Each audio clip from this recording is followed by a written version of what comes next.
ప్రభునందు ప్రియులైన మీకందరికీ యేసుక్రీస్తు ప్రభువారి నామములో శుభవందనాలు తెలియజేస్తూ ఉన్నాం. ఎడారిలో సెలయేర్లు అనే ఈ దిన ధ్యానము కొరకై స్వాగతం. మార్చి 11. యెహోవా సేవకుడైన మోషే మృతి నొందిన తర్వాత యెహోవా నూను కుమారుడును మోషే పరిచారకుడునైన యెహోషువకు ఇలాగ సెలవిచ్చెను. నా సేవకుడైన మోషే మృతి నొందెను, కాబట్టి నీవు లేచి నీవును ఈ జనులందరూ ఈ యోర్దాను నది దాటి నేను ఇశ్రాయేలీయులకిచ్చుచున్న దేశమునకు వెళ్ళుడి. యెహోషువ గ్రంథం 1వ అధ్యాయం 1-2 వచనాలు. విచారం నీ ఇంట్లోకి ప్రవేశించింది, నీ ఇంటిని శూన్యం చేసింది. నీకు అనిపించేది ఏమిటంటే ఇక పోరాటం చాలించి ఆశల శిథిలాల మధ్య కూలబడిపోవాలని.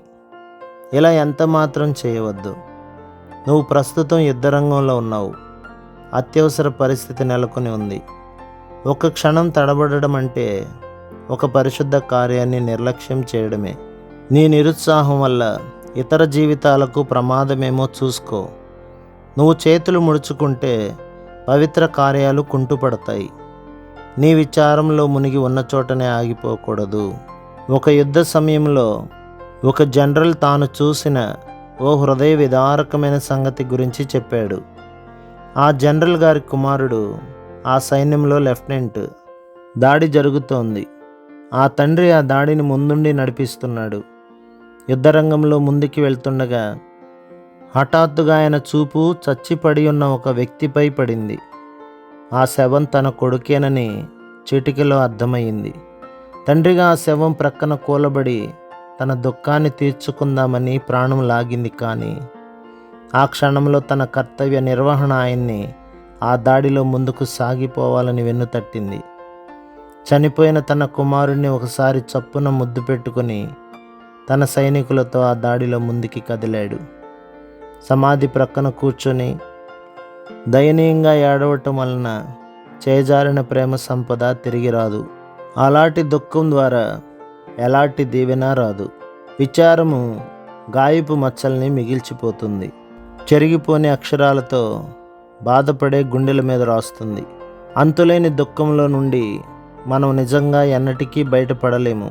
అలాంటి విచారాన్ని అనుభవించిన తర్వాత మళ్ళీ అప్పటిలాగా ఉండడం కష్టం. అయితే విచారంలో కూడా మనసును కడిగే సేద తీర్చే గుణమేదో ఉంది. దాన్ని సరైన విధంగా భరించగలిగితేనే దానిలోని ఈ సుగుణాన్ని మనం అనుభవించగలం.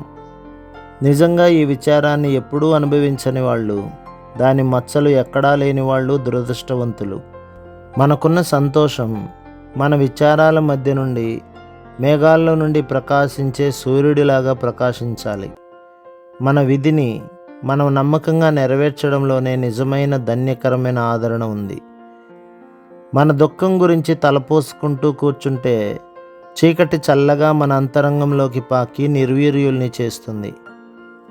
కానీ దిగులు నుండి మనం ముఖం తప్పించి దేవుడు మనల్ని పిలిచిన పనుల వైపు దృష్టి మళ్లించినట్లయితే వెలుగు తిరిగి ఉదయిస్తుంది, శక్తి సమకూరుతుంది.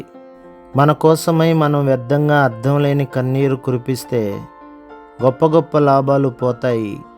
చిన్న చిన్న భయాల వల్ల దక్కించుకోవాలని చేయి చాస్తే వాటిని దక్కించుకోలేము. విశ్వాసంతో చేతులు కట్టుకొని వెనక్కి చూడకుండా సాగిపోతే ఎదురు చూస్తుంది నీ కోసం సంతోషకాలం. అభిషేక తైలము రాజుగా నిన్ను అభిషేకిస్తుంది. ప్రభు మిమ్మును, మీ కుటుంబమును, మీ సంఘమును దీవించి ఆశీర్వదించునుగాక. ఆమేన్.